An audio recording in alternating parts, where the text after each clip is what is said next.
DJ Moral Stories। लालची टमाटर वाला। अरे वाह, इस बंजर खेत में इतने ताजे ताजे रसीले लाल टमाटर उगाए। ये तो चमत्कार ही हो गया। निहार खुशी से टमाटर बेचने लगता है और वो बहुत अमीर हो जाता है। लेकिन एक दिन उसका खेत फिर से बंजर हो जाता है। लालच करना इस संसार का सबसे बड़ा पाप है और अब तुम इस परी के क्रोध से नहीं बच पाओगे। मुझे माफ कर दीजिए परी, मैं आपके सामने हाथ जोड़ता हूँ। लेकिन ऐसा क्या किया निहार ने लालच में आकर, जिस कारण उसका जीवन स्वर्ग से फिर नरक बन गया? ये सब जानने के लिए हमें जाननी होगी ये कहानी शुरुआत से। सुंदरपुर कहकर एक गांव में भूषण लाल अपने 25 साल के बेटे निहार और बीवी उर्मिला के साथ रहता है। भूषण लाल एक मेहनती आदमी होता है जो सुबह 7 बजे से लेकर रात 10 बजे तक एक मिल में नौकरी करता है। उर्मिला भी घर बैठी सिलाई बुनाई के काम से थोड़े बहुत पैसे कमाती है, जिनसे घर खर्च निकल जाता है। लेकिन निहार निहायत ही आलसी होता है। वो कोई काम नहीं करता है और दिन भर बस घर पर पड़ा हुआ रहता है। माँ, मुझे आज गरम गरम प्याज के पकोड़े और चाय पीनी है। मौसम जो इतना मस्ताना हो गया है। अरे कलमुहे निकौड़े, तुझे तो रत्ती भर की शर्म नहीं रही। 25 बरस का हो गया है लेकिन अभी तक कुछ नहीं करता है। पढ़ाई में भी अंडा ही लाया और अब घर पर बैठकर भी अंडे ही दे रहा है। तेरा तो कुछ नहीं होगा। हाँ। अरे माँ, आप भी ना तुरंत गुस्से में तिलमिला जाती हो। अरे एक दिन देखना, आपका ये आलसी बेटा इस गांव का सबसे अमीर धनवान आदमी बनेगा और मेरा एक बड़ा घर होगा और एक सुंदर सी चमचमाती हुई गाड़ी होगी। सपने सिर्फ देखने से पूरे नहीं होते, उन्हें पूरा करने के लिए बिस्तर से उठकर जाकर बाहर भी निकलना पड़ता है। हाँ, निकम्मा कहीं का। भूषण लाल और उर्मिला हर रोज निहार को उसके आलसी होने पर खूब ताने कसते और खूब सुनाते हैं, लेकिन उसे उनकी बातों से कोई फर्क नहीं पड़ता है। एक रात जब भूषण लाल मिल से काम करके घर लौट रहा होता है, तभी अंधेरे में उसके सामने से तेज रफ्तार से एक बड़ी सी ट्रक आती है और उसे ठोक कर चली जाती है। भूषण लाल का बुरी तरह एक्सीडेंट हो जाता है। वो वहीं सड़क पर खून से लथपथ पड़ा रहता है। 2 घंटे बाद उसे आसपास के गांव वाले देखते हैं और अस्पताल ले जाते हैं।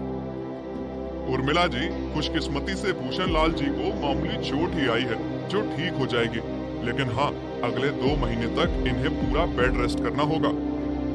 ठीक है डॉक्टर साहब, धन्यवाद। भूषण लाल अब बिस्तर पर ही आराम करता है और घर पर अब पैसे की समस्या आने लगती है। सारे कनस्तर खाली हो गए हैं। घर में अनाज का एक दाना नहीं बचा है। चंद्रेश बनिए वाले से उधार भी नहीं ले सकते हैं। उसने उधारी पर सामान देना बंद कर दिया है। अब तो हमें मंदिर में मिल रहे खाने पर ही अपना गुजारा करना होगा। निहार बेटा, अब तू ही घर को संभाल सकता है, तुझे अब काम ढूंढना ही पड़ेगा। निहार भूषण लाल की बात में अपनी सहमति जताता है, लेकिन मन ही मन उसे काम करने का बिल्कुल मन नहीं होता। वो दिन भर इधर उधर टहलाता है और घर आकर कहता है कि उसे काम ही नहीं मिला। ऐसे वो 3 दिन तक करता है। 3 दिन से तू काम ढूंढ रहा है, लेकिन गांव में एक भी ऐसा काम नहीं है जो तेरे लायक है। ऐसा कैसे हो सकता है? माँ, आप भी ना हद करती हो। मैं भला आपसे झूठ क्यों बोलूंगा? झूठ बोलना तो तेरी फितरत है। अब तो हम अपने खेत की जमीन पर भी खेती नहीं कर सकते। पढ़े पढ़े वो जमीन सालों से बंजर हो चुकी है। एक दिन जब निहार घूमते घूमते जंगल के रास्ते तक पहुंच जाता है, तभी उसे वहां पर झाड़ियों में फंसी एक परी दिखाई देती है, जिसके पंख बुरी तरह घायल हो चुके थे। बचाओ, बचाओ, कोई है, मुझे बचाओ। अरे ये क्या? ये तो एक परी है, लेकिन ये यहाँ कैसे? मुझे बचा लो, मेरे पंख बेरहमी से घायल हो चुके हैं। निहार उस परी को झाड़ियों से बाहर निकालता है और उसे अपने घर ले जाता है। घर जाकर परी को देख भूषण लाल और उर्मिला बहुत चक्के रह जाते हैं। ये क्या, एक परी? ये तो बड़ी बुरी तरह से जख्मी हो चुकी है। उर्मिला तुरंत उस परी के लिए लेप बनाती है और उस परी के जख्मी पंखों पर लगाती है। 2 दिनों बाद परी के पंख फिर ठीक हो जाते हैं। धन्यवाद उर्मिला काकी, आपने मेरे पंख ठीक कर दिए। अब मैं परी लोग वापस जा पाऊंगी। लेकिन जाते जाते मैं आपके इस एहसान का तोहफा तो देती ही जाऊंगी। मैंने यहाँ 2 दिन रहकर जान लिया है कि आप लोग कितने दुख में हैं, इसलिए मैं आपको कुछ देना चाहती हूँ।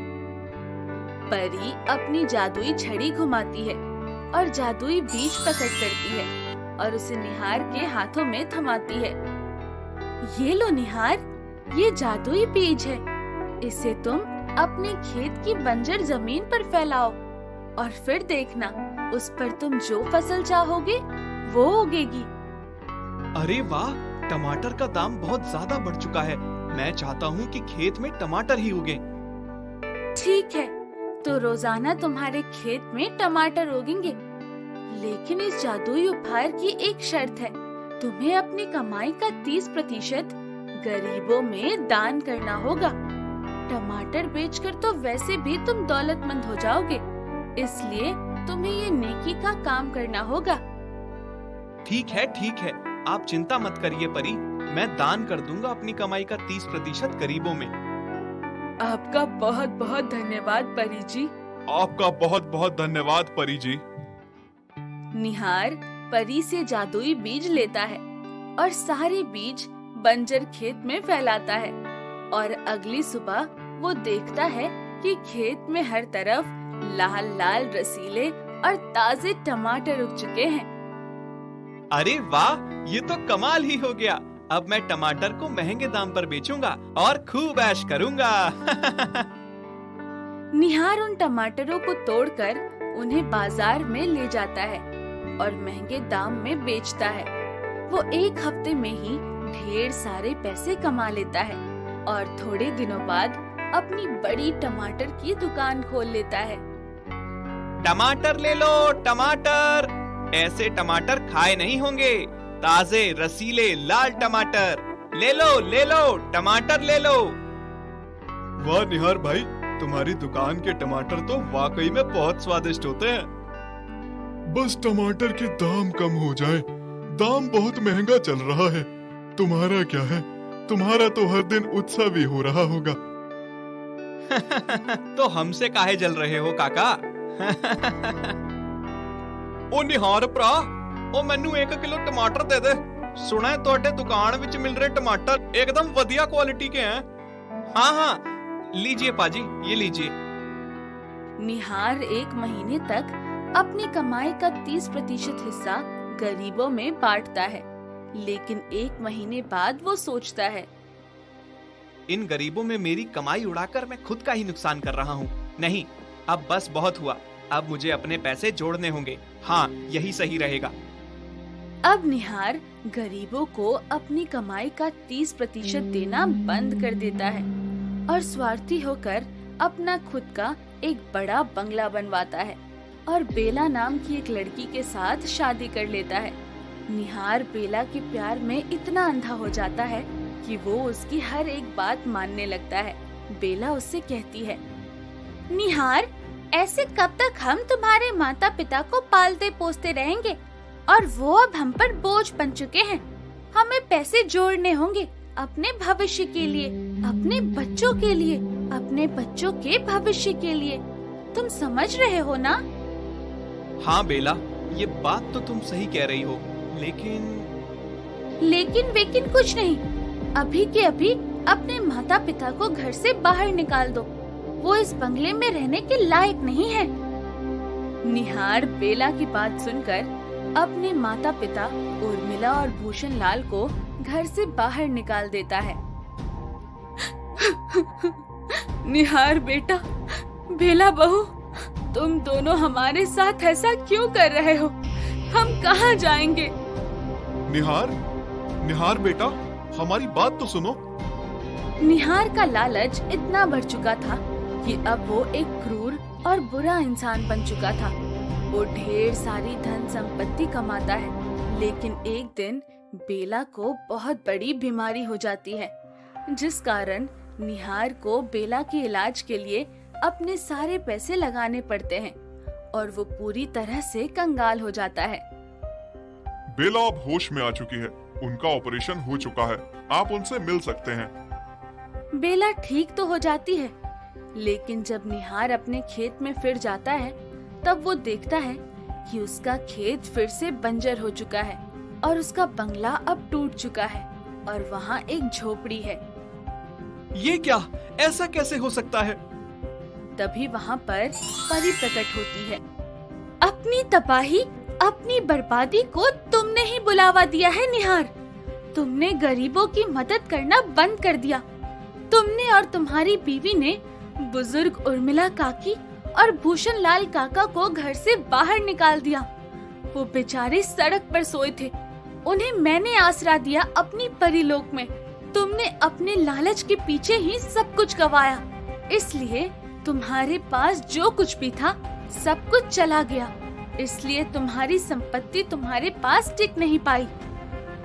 मुझे माफ कर दीजिए परी, मुझसे बहुत बड़ी भूल हो गई। हाँ परी, हमने लालच में आकर सही और गलत में फर्क ही नहीं किया और बस गलतियाँ करते गए। हमें एक आखिरी मौका दे दो।